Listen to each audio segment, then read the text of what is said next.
Ibukaw.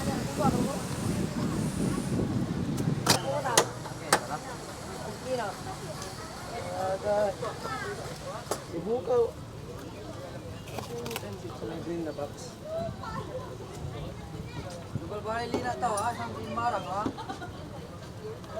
Welcome back mga ka-studio to another video. For today's episode po, nandito ako sa Malate, Manila dahil titikman ko ang pinipilahan at sikat na pagkain dito mismo sa Big Mike Shawarma. Ayan, excited na mga ka-studio kung anong lasa ng shawarma nila at bakit sobrang sikat nito. So tara na, let's go!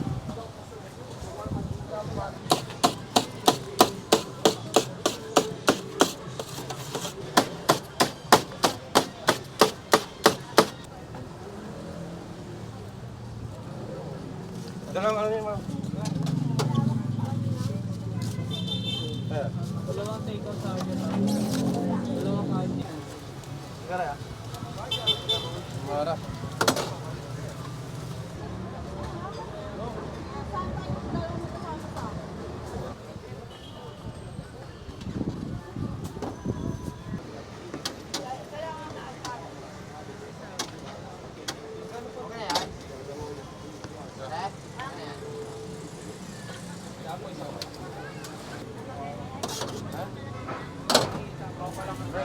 Tsaka ulit.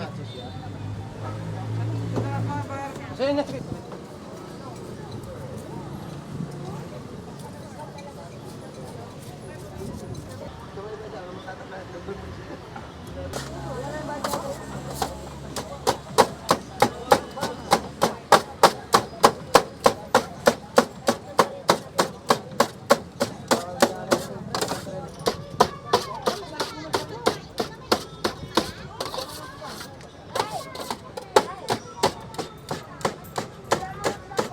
So ayan mga ka-studio, nakapag-order na po tayo. Kitang-kita naman mga ka-studio na sikat talaga sila kasi sobrang dami pong pumipila sa gilid ko. Saka yung paggawa nila ng shawarma mga ka-studio, walang tigil po yan. Tuloy-tuloy po. So tara, hindi natin patagalin to, tikman natin para malaman natin kung ano yung lasa at ano yung kakaiba sa shawarma nila mga ka-studio. Tingnan nyo po, kusapluk. Wow, ang ganda. Sobrang meaty. Saka mayroong iba't ibang mga nilagay. Mga gulay ba. So tara, pray muna tayo mga studio bago mag-start kumain. Lord, thank you so much for this food. Amen. So tara. Yan. First bite.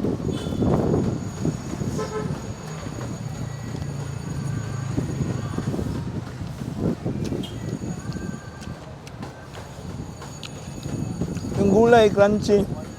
Saka yung meat mga kasudyo, sobrang malinamnam, malambot siya, tapos yung lasa niya ba, nuot na luot sa laman. Saka yung pagka-smoky flavor niya, panalong panalo. Kaya pala sumikat sila ba. Isa pa with rice.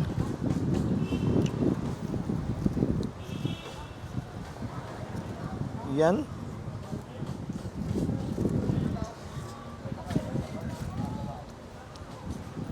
Wow. Masarap din kasi yung mga white sauce at saka yung spicy sauce lang. Saka yung shawarma rice nila, bagay po na pamares.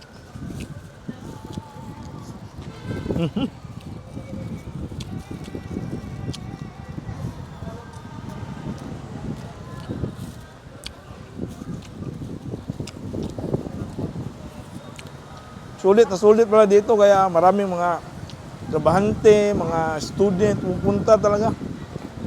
Kahit matagal po yung preparation kapag naggigiling pa sila, parang nililiit niya yung shawarma ba kasi sobrang laki kasi nung gayat niya ba. Tapos niluto pa, nag-wait talaga yung mga tao. Kasi naman worth it naman yung paghintay nila.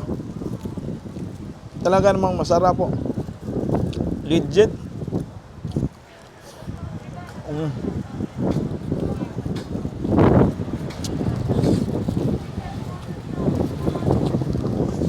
Ito pala yung pita shawarma lang mga studio. Ito yung pita, tsaka same po yung mga kinain natin kanina. Same lang po sila. Tsaka yung sauce, same lang din. Pinagkaibahan lang, wala tong rice. Okay. So, ito na, tikman natin.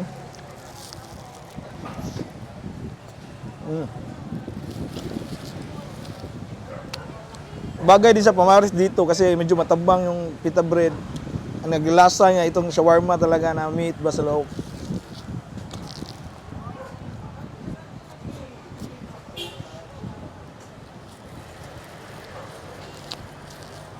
Okay ito kapag dadalhin mo lang, hindi ka kakain ng rice. Pag snacks ba?